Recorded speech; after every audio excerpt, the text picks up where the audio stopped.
Well, greetings, amazing students, and welcome back to another week of Sci 120 Lifespan Development. I'm excited again to bring you this content. I hope you are doing well. Please know I'm keeping you all in prayer. So for this week's lecture content, we're going to be focusing on a lesson that is applicable to your future careers as nurses or speech pathologists, but also may be applicable to yourself personally. The topic that we're going to be focusing on this week is threefold on prejudice, discrimination, and bullying. Okay.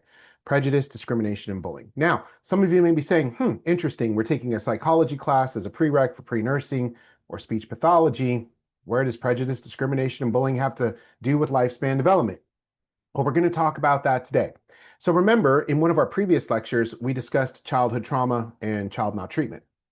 And we talked about that adverse childhood experiences, right, that children experience prior to the age of 18 can have a lasting effect on their development later on in their lifespan. Well, such is the case with bullying and prejudice and discrimination. Some of the traumatic events that people have experienced early on in their lives came from a place of being treated differently as a result of attributes of their own, maybe looks, identities, whatever the case is. And when an individual experiences prejudice, discrimination, or bullying, I'm going to break down those terms as we move through. Those two can be traumatic and have a lasting impact on the individual throughout their lifespan as well. And so over the course of your career, you are going to be working with patients who come in and maybe express physiological symptoms. Maybe they're lacking in terms of motivation, their hunger, their appetite has been depleted. They've been feeling a little blue or down as they describe. And when we start to investigate the manner, we find that their physiological symptoms are actually the result of some form of emotional distress, which can at times play back to the notion of bullying or experiencing prejudice or discrimination in their lives.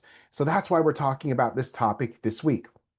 What I'm going to do is for today, we're going to start with the theoretical orientation that we are going to support, right, the lecture with. It's the foundation of today's lecture.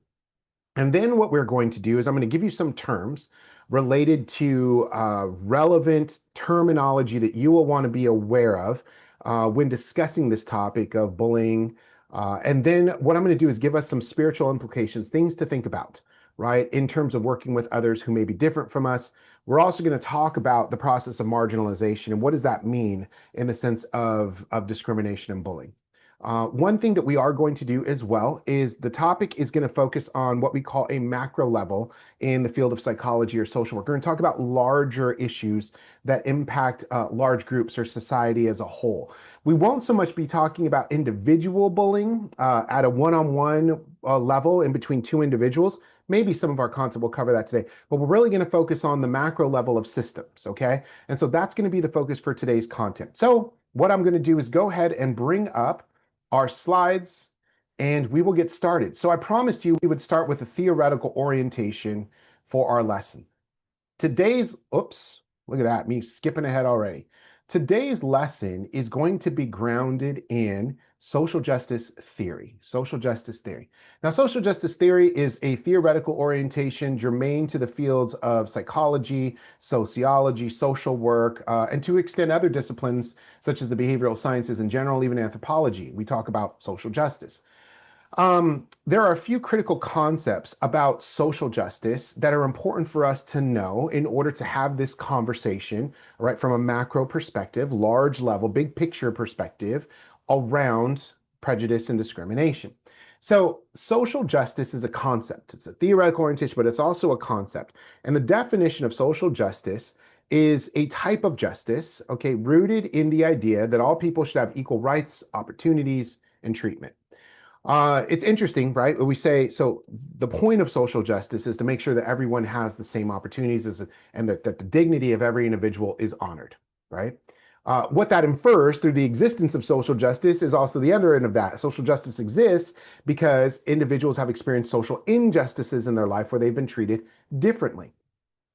Why does this apply to your career as a nurse or a speech pathologist? Well, At times, I'd ask you to think about when was there a time in your own life where you may have been treated differently based off of whatever factor.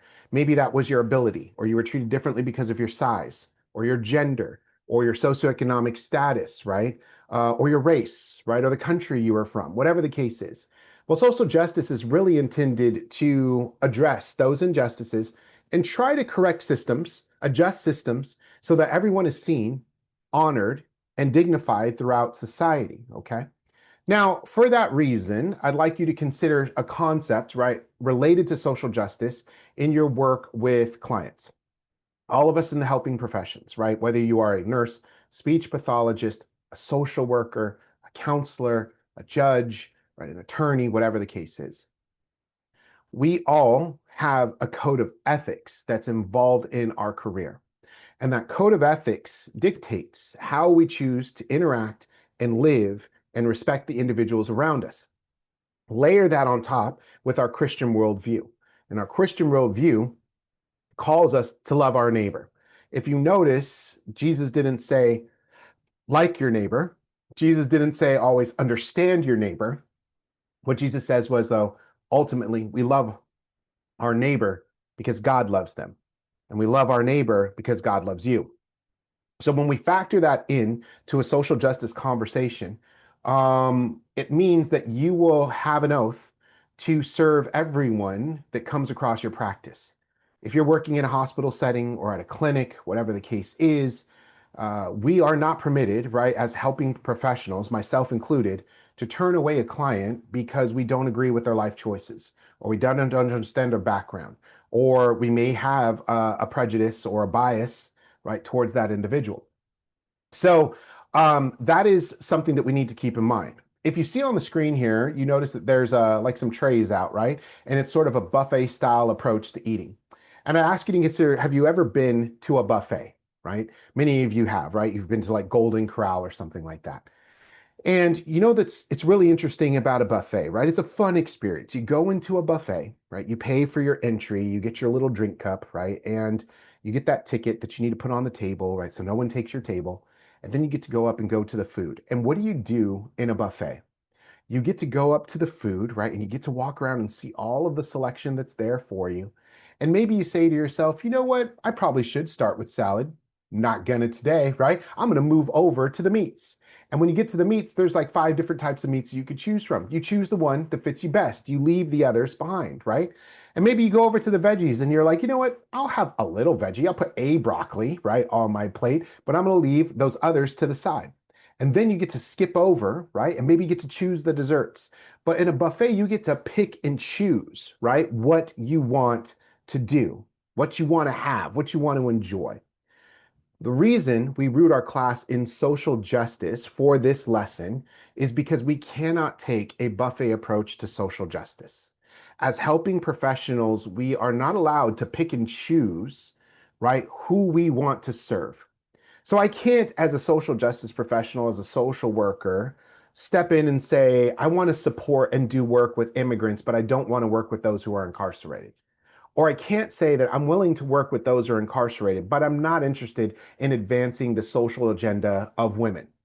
Or I can't say I'm willing to support and advocate for women's rights, but I'm not interested in the LGBTQ plus community, right? Or you can say I'm willing to support the LGBTQ plus community, but I'm not concerned what happens with our elder adults, right, in our society, those that are over 50 years and older. I'm not concerned with that. So you see, if we are in the helping professions, all of our work is rooted in honoring the dignity of every client that comes through our doors, that we interact with. And so therefore, there's no buffet approach to social justice. And that's why I wanted to start this lesson with that today. All right. Excellent. So let's move on. And what I want to do is I want to talk about social justice a little more. I want to give us some key themes to remember. This will be familiar. I'm bringing us back to our first class together when we talked about, remember, honoring the dignity and considering the oneness of us as individuals, as a body of Christ. And so under these social justice tenets, we want to remember that we are responsible, legally, in some cases mandated, to serve, heal, and love our neighbors, and that means every neighbor. Despite their background, the differences, their worldviews, even if you find that they're in conflict with yours, we're mandated ethically, legally, to serve all individuals. So that means every neighbor. I want to remind us that from birth, we are connected to another human being physically, right? And once that umbilical cord is cut, the connection doesn't go away.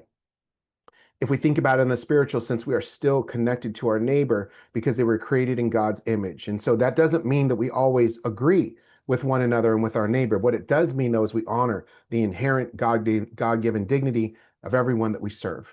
I want us to be reminded, right, in the social justice tenet that hurt people hurt people.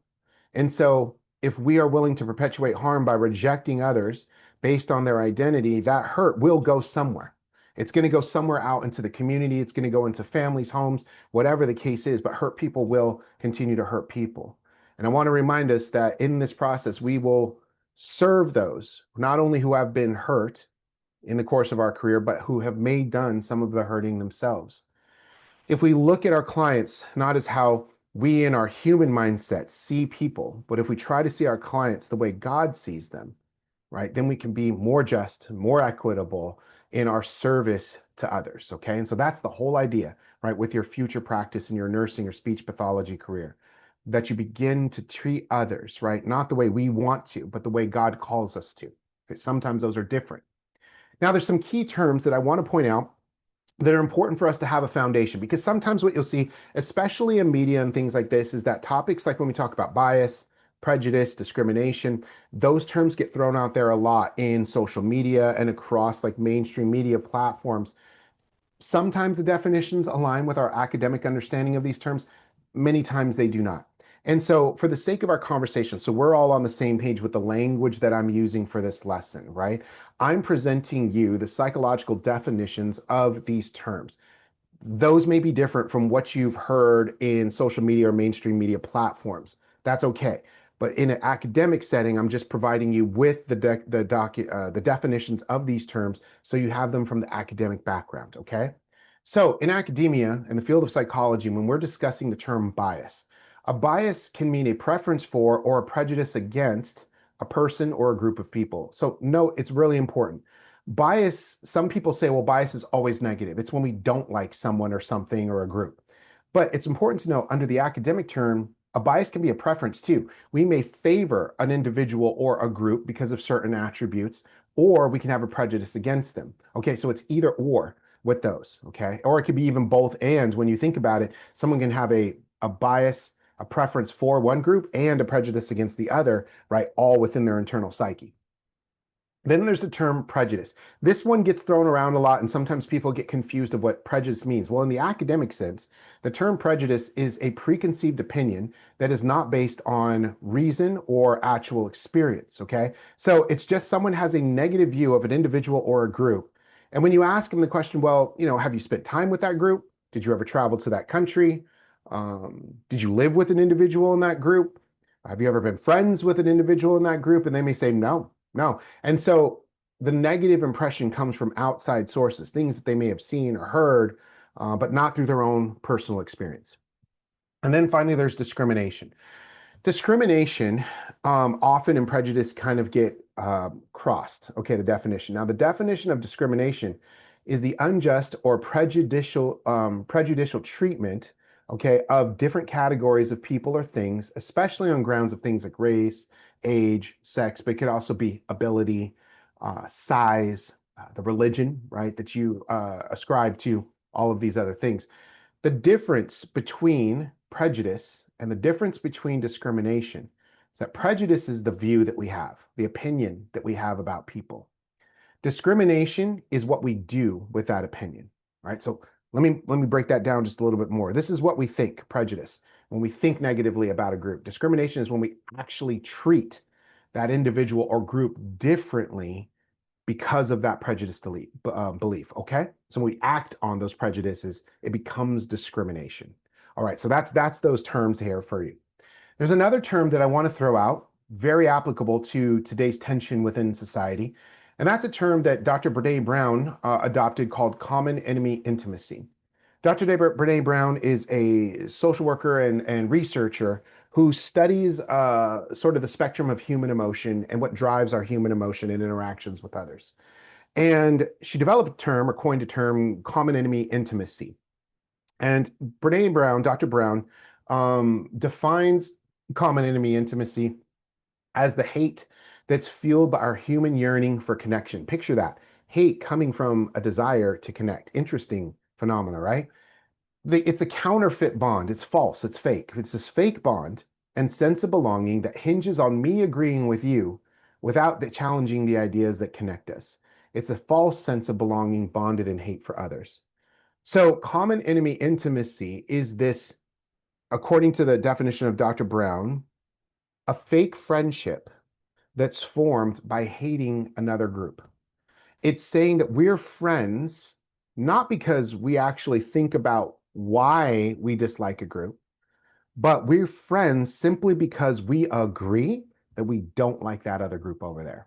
Interesting, right? I'd ask us to think about where we see evidence of that in today's society. It's tense out there, right?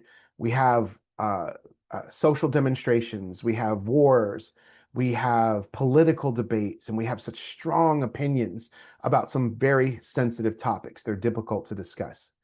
The danger is when we bond over the simple fact that we dislike another group, we fall into this trap of common enemy intimacy. And I would say that it doesn't matter what side of the political spectrum you fall on, what side of a country's perspective you have fallen based on where you've been raised or where your family's been raised. When you find commonality in the disdain for another, it's very dangerous because what we're doing is we're supporting one another through upholding a prejudice and then a discrimination of treating people different. And that results in that tension that we feel in society today. There's one more term that I want us to be aware of. This one also comes from Dr. Brene Brown, and that's the term of dehumanization. Now, many of you have heard the term dehumanization before. There's various definitions of it. I'm drawing into Dr. Brown's um, term for dehumanization because I think it's really relevant to what's going on. Dehumanizing, or the process of dehumanization, is a psychological process. And it's a process. It's not just a destination. It's the process of demonizing the enemy, making them seem less than human and hence not worth humane treatment. Dehumanization often starts with creating an enemy image. It's a zero-sum mode of thought that leads people to believe that the enemy must be wiped out at all costs or all will be lost. Think about that in the language of our politics today. We don't even refer to each other barely now in politics as senator or congressman when you see two politicians addressing one another. They call each other names. They call each other Dems or Republicans, right? They use words that are dehumanizing by referring to groups, all groups, like in large sweeping statements as, criminals, um, or, other nasty terms about people and groups. And the problem with that is, and what we've seen throughout history, is that when leaders in a society, in a country, doesn't matter what country, right? Take a specific country out of the mix, but when leaders across the country role model for its citizens that we address people not as their names or as people, but as things, things to be feared, right? Things to be hated, it creates this process of dehumanization. We start to not see the individual as a husband or a father or a mother or a daughter, right? But what we start to see them as is it's the enemy, as a threat. And when society as a whole comes together and starts to see groups as a threat, this is the process. We don't see them as human. And it makes it really easy for society to do some horrific things over the years, things that we've seen like war, famine, genocide, right? The destruction of people, entire groups of citizens and civilizations, because we no longer saw them as people. We saw them as a problem, as a threat. Okay. So these are the terms. Remember, I said we're talking about it on a macro level, on a large scale level that can impact individuals on a daily basis. If you are on the receiving end, right, of feeling what it's like to be hated, right, because of, let's say, your politics or your skin tone or your religion, if you're called names, right, anything other than your God-given name, right, you're called names and taught to be feared, those things impact you on a personal level. The psychological term that we refer to for that is called internalized oppression. where the oppression that we feel from the outside, the bullying on a systemic level that we feel, it starts to get into our hearts, and we start to maybe even believe some of that. And so it's called internalized oppression, okay? Now, I want to talk about, let's go to this slide first. I'm going to come back to that previous one that I just showed you. I'd like you to imagine then, right? Remember I said I'm going to explain a little bit about how systems, right, can bully, and prejudice and discrimination comes about in systems on macro level. If you were to imagine society as a piece of paper, this college ruled paper that's right here, right? This is society. In the context of the US, and we're going to talk only about the US today and how our culture is stratified, meaning organized. Everyone that falls, all the groups that fall in the middle portion of this paper here are considered mainstream groups. They might be considered, the sociological term for that are dominant groups, groups that are considered mainstream. The laws, the economics, the privilege, the praise, all of that is really more focused and set up for those groups. And in every society, then you have individuals that don't fall into those dominant groups. They are considered different, right, from mainstream. And what we see across multiple cultures, even outside the US, is that when people don't fit into this part of the paper, the mainstream group, they often get pushed to the margins of society. They get pushed to the margins of society, to the outskirts. And as a result of that, they get treated different. That's where the discrimination, that term that we were discussing earlier, takes place, right? In psychological and sociological terms, we refer to this process as the process of marginalization. Marginalized groups, groups that don't fit quite into the dominant stream of society, and they're pushed to the margins, so they become marginalized. Okay, that's that term for marginalized groups. Now, in the context of the US, I want to give you a visual example of that. Now, I want to caution us. This is what it looks like historically here in the US when we talk about marginalization of our dominant groups and our non-dominant groups, okay? This can change, okay, based on the culture and the context you're in. Marginalization may look different, does look different. For example, in Mexico or Japan or Russia, right, or Iran, right, or Israel than it does in the United States. So I'm just giving you a visual example of something that's familiar to us here so we can grasp the concept. In the US, all of the groups that would have, more of what's considered mainstream, your dominant groups, right? They represent the majority of the cultural makeup of our society here, are these groups here. And you see how they fall into the middle categories here, right? The groups that traditionally have been the minority or fallen out of mainstream, right? They're not considered mainstream, were pushed to the margins, right? So these are the groups, if you notice here and on the margins here, that have been marginalized, pushed. It means that these groups here, though they still have access to some systems, some privileges, some opportunities in the US, they don't have them quite to the same degree as those individuals here in the middle. So that's the notion of marginalization. So when I was talking about the topic of bullying, but bullying on a macro scale, that's what sometimes this process looks like, the act of marginalizing, okay? Now, I do realize, and I want to remind us, right? My intent as a professor is not to pull you into one side or the other, right? So this isn't a conversation where I'm trying to say you should believe this or you shouldn't believe that. That's not my role. My role as a professor is to bring you all the information, right? So you can make a well-informed decision, an educated decision for yourself using the terminology of academia in order to understand a particular perspective, okay? So I'm presenting you with this psychological secular worldview. I'd like to contrast that now, maybe not necessarily what I would say contrast, but complement it, if you will, right, with the Christian worldview. So I showed you that piece of paper, right? And I said here in society, in the context of the US, we have experienced marginalization in these ways, bullying on a large scale, right? And I've talked about how that large scale bullying can have an impact on individuals' feelings of self-esteem, the internalized oppression in their lives. And I'd like us to factor in, right? Jesus says a lot about serving those on the margins, right? Scripture says a lot about serving those on the margins. When we think about Jesus' ministry, right, his time on earth, who did Jesus advocate for? Who did he go and serve? It was actually everyone on the margins. It was women who didn't hold the same value as men in society. It was children who didn't hold the same value as men in society. It was tax collectors. It was the sick.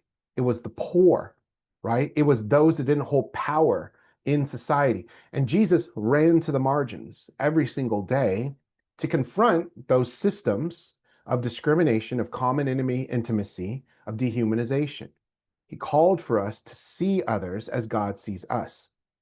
There's a beautiful scripture verse in Jeremiah chapter 33 that says, you're going to look at this place, these empty and desolate towns of Judah and the streets of Jerusalem, and say it's a wasteland unlivable. Not even a dog could live here.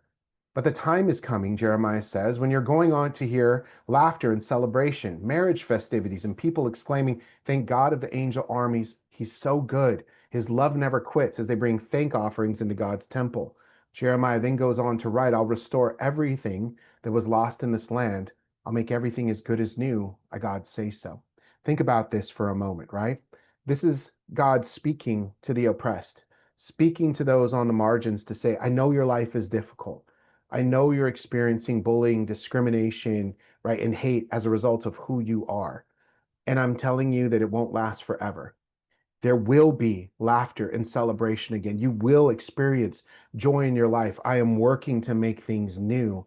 I promise you, right? God said, this won't last forever. I'll make everything as good as new. So I want to reemphasize, even though we're wrestling with these secular terms, theories around the concepts of bullying, I also don't want to leave out the biblical worldview that God's still working his way through these difficult issues, right? In the hopes of bringing us closer together to the center of this paper where we're all one, rather than pushing us apart as human behavior has taught us and pushing us to the margins, okay? To give you a beautiful poem that complements this notion of running to the margins, there's a poem by Edward Markham called Outwitted, and it says, he drew a circle that had shut me out, heretic, rebel, a thing to flout, but love and I had wit to win. We drew a circle that took him in, right? This is the notion of Jesus' ministry, right? Is that they tried to shut Jesus out, right? The systems tried to say, what you're saying is so different, it's so radical. We don't agree. It's challenging, it's disrupting the natural order of things. But Jesus says, I'm going to come to you with a love that you've never experienced before, right? I'm going to draw this circle that's going to include you, even the one that persecutes me. I'm going to include you in that circle of compassion and love, right? So there's a quote by Father Greg Boyle. He's the founder of Homeboy Industries, the largest gang rehabilitation center in the world. And he says, authentic Christianity doesn't circle the wagons, it widens the circle. Right? And he's referring to this practice of the 1800s where when settlers found themselves in peril or under attack, what they would do is circle the wagons, right? Everyone that was part of that group ran to the inside and they pushed out those on the outside. And what Father Greg Boyle says is that's human nature to do that, right? That's human nature to draw closer to one another and keep outsiders or those that are different on the outside. He says, but that's not authentic Christianity. What authentic Christianity does is we widen the circle to include everyone. We widen the circle because we honor the inherent God-given dignity of every human being. And that's our calling as Christians, okay? Now, really briefly, I want to talk about another term when we talk about prejudice, discrimination, bullying, a source of where some of that comes from. Not a complete explanation of where all this comes from, but a good direction that's rooted in the field of psychology. There's a term called implicit bias. Some of you may be familiar with this, some of you maybe not, that's okay. But this term, implicit bias, gives us insight into where some of our prejudice and some of our acts of discrimination may come from, even at a subconscious level, okay? So the term implicit bias was first coined back in 1995 by the psychologists of Bonai and Greenwald, okay?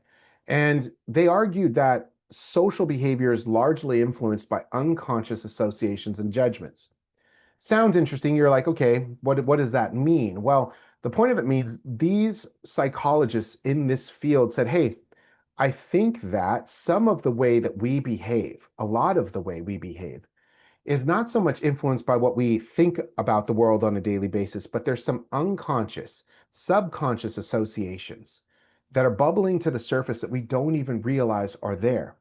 So when we say implicit, it means that they're below the surface. We're unaware that they exist until suddenly, boop, boop, boop, boop, they bubble to the top, and we say, oh my gosh, I can't believe I just said that to that person. Oh my gosh, I can't believe I just treated that person that way, right? And that's when that bias, whether it's preferential or negative, comes forward, okay? So this is that notion.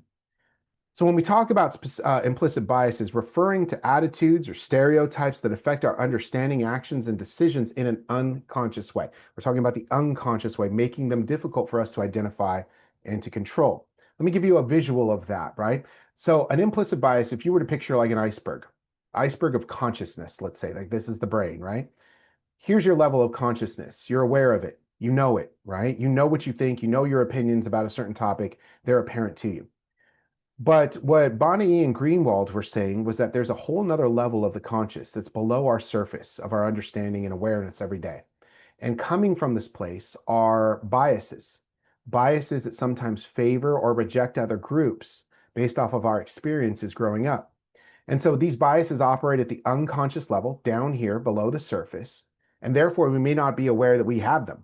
We're walking around every day with some sort of favor or disdain for a group that we're unaware of.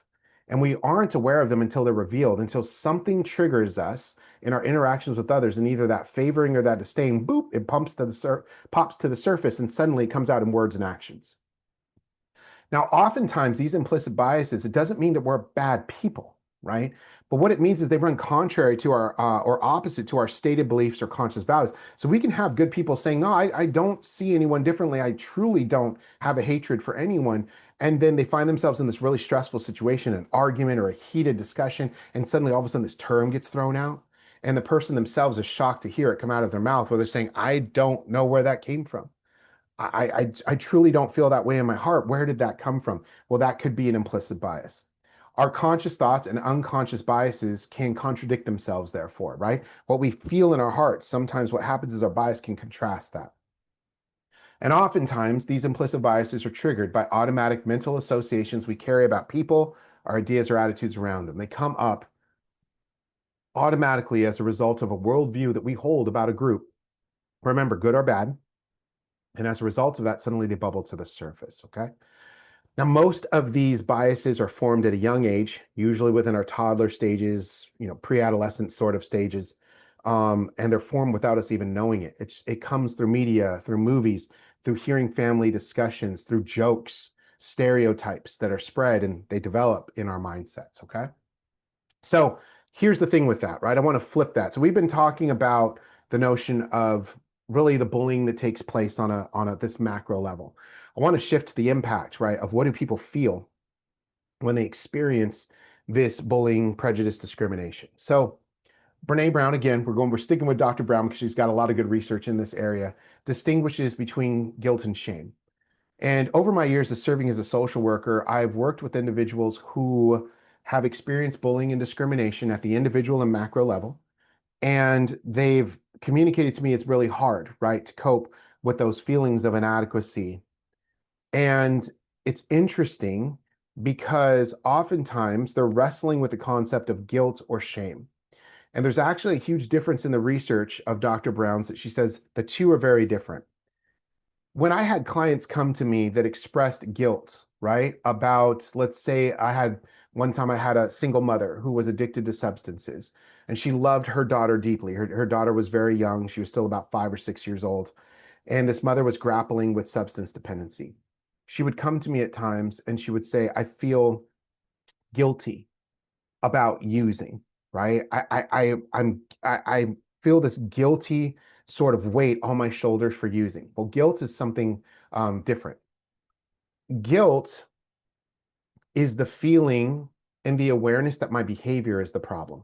So when that mom was saying, I feel guilty, she's saying, I used, I'm upset with myself because I used, I need to stop using. So she's learning from that experience, right? It's different from another mom that came to me one time and she says, I'm ashamed of my usage. I love my daughter. I want to keep my daughter, but I'm so ashamed of myself because I continue to use. That's a different word and different meaning entirely. When someone has shame and they experience shame, they no longer feel that their behavior is the problem. They feel that they are the problem, that they are a bad person, not their behavior, they themselves. So in this case, what this mom was saying is she says, I can't stop using and I love my daughter. I'm a bad person. Notice the weight of that is different, right? The weight of understanding that your behavior is different and you can work on changing that, as opposed to I am inherently flawed and I'm broken, and sometimes the words are associated with I feel worthless because of that, and what can I do about that? And so this notion of shame versus guilt can be felt through bullying, discrimination, right? And prejudice. Okay, this is what our clients feel as a result of that. This is what your clients may feel as they come to you expressing their feelings. You want to be able to distinguish between, is that guilt or is it shame? Is the person conflicted with their behavior, or do they believe inherently they are the problem, right? Because that's a difference in how we address that situation. I want to leave us with one more thought to think about here to kind of put things back in perspective, right? The topic of bullying and discrimination from this macro perspective of what I gave you today, I understand can be a little anxiety evoking sometimes for people. We don't like to be in conflict with one another. And I do recognize that we all have different thoughts and feelings and worldviews around the very topics that I shared with you today. But I want to put it back in perspective, right? If this helps with a little bit of a spiritual discussion as well. I don't know if you know this, but this is a famous picture. This is actually a famous photograph. I don't know if any of you have seen it before. But this photograph right here has a very special story behind it. I don't know if any of you know this, but take a guess at what this photograph is. Okay, see what you're looking at here. I'll give you a couple seconds and I'll tell you what it is. This photograph is a famous picture taken of Earth. Believe it or not, of Earth. This is Earth right here. You see my cursor? That tiny pale blue dot is Earth. And in fact, that is the name of this historic photo, the pale blue dot. That's the name. And this photo was taken back in 1990. In 1990, the Voyager 1 was sent out. It was this giant camera. Okay, I'm gonna come back to this photo in a second. Voyager 1 was taken, sent out. It was this big camera, and it was meant to document, photograph the universe as it left Earth. And at the time this photo was taken in 1990, Voyager 1 was about 4 billion miles away. 4 billion miles away from the Earth and 32 degrees above our elliptical plane. So it was a little bit higher than the midpoint of Earth, and it was 4 billion miles away. Look at this photo. That's 4 billion miles away from Earth, okay? And caught in the center of its scattered lights, right, was Earth, appearing to be only 0.12 pixels in size. That's us right there, okay? Now, what happened in this photo was that the Voyager was going out and it was taking these pictures of the universe, and it got 4 billion miles away. And the scientists that were there said, hey, it's getting so far away from Earth that pretty soon we're going to lose contact with Voyager 1.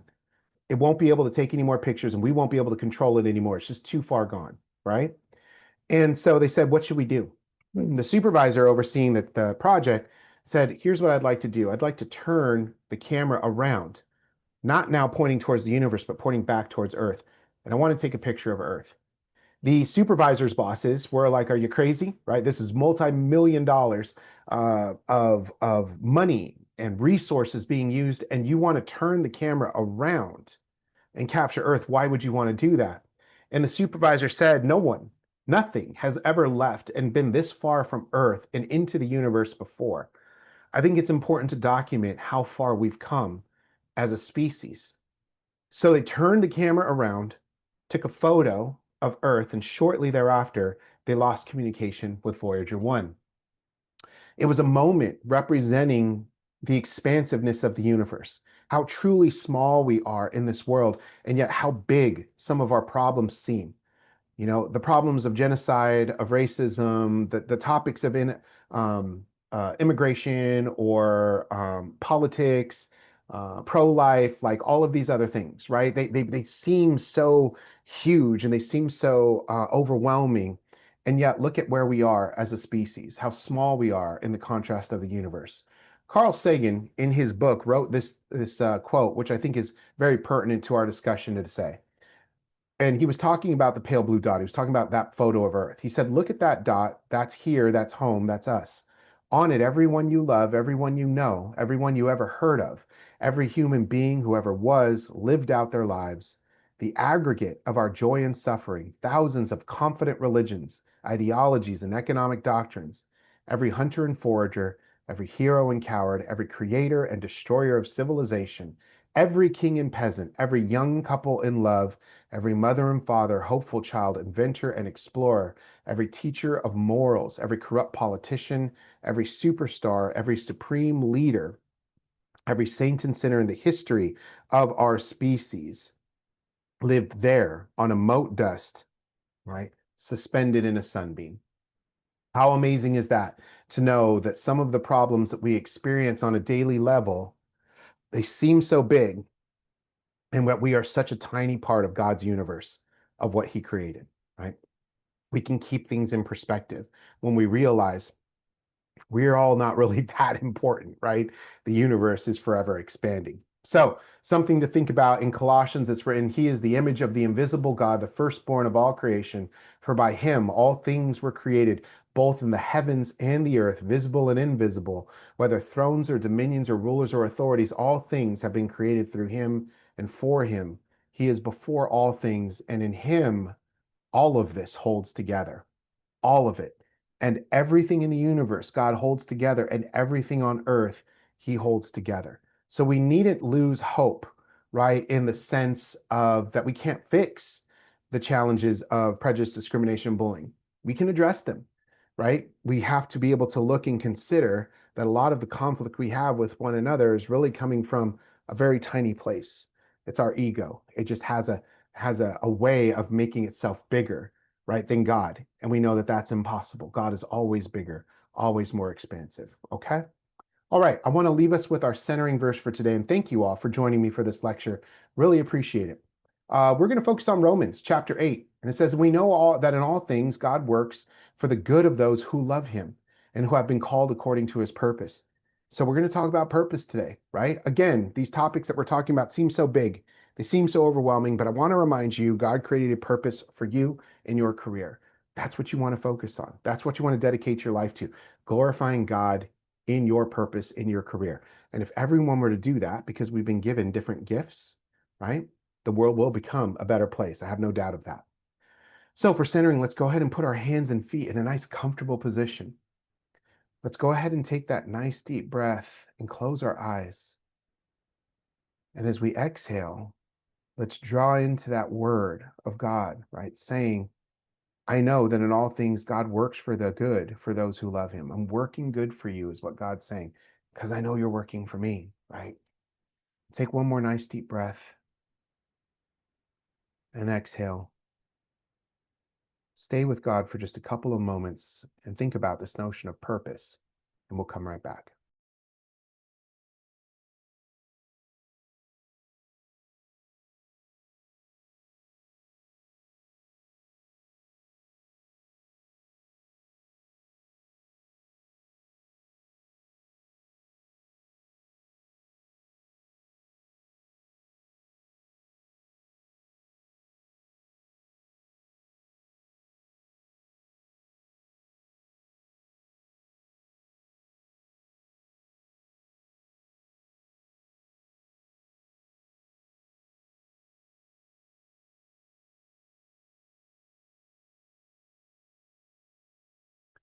All right, let's go ahead and take that nice deep breath.